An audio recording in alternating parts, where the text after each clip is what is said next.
Un iniziativa sumamente importante para elevar a seguridad, en caso aquí específicamente en área hotelero. Junto com a ASF, um partner estratégico para nosso ministério, que ainda nós está colaborando para o tempo acaba, nós decidimos na 2022 que é ponto não estratégico que nós queremos enfocar o budget é parte de curso e opleiding para personal, em caso aqui do corpo policial, mas no mesmo momento também para ampla acessibilidade na área que o turista está visitando. Como Ministério de Justiça e também o Corpo Policial, nós estamos conscientes que mais e mais nos meses busca colaboração com outro partner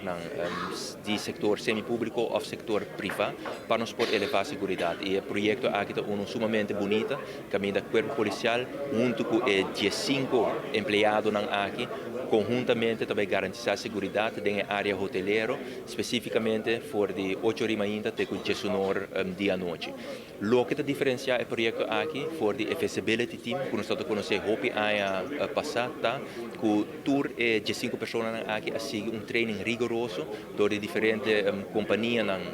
de segurança, mas também do corpo policial mesmo, caminho para também percorrer a cooperação e comunicação entre o corpo policial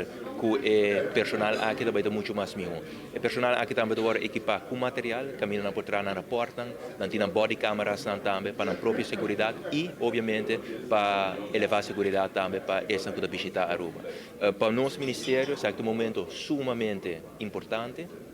caminho nós está inovar a maneira como nós vai garantir a segurança e de outra banda também já acaba, me parece anúncio que já lançou agora nós temos uma reunião também com a business community, caminho praticamente de intenção para nós vai executar e projeto aqui do centro de cidade também para o Oranjestad e consequentemente também de São Nicolás. Que sumamente satisfeito com a cooperação e me quero chamar danke grande na Aruba Hospitality and Security Foundation, ATA, Corpo Policial.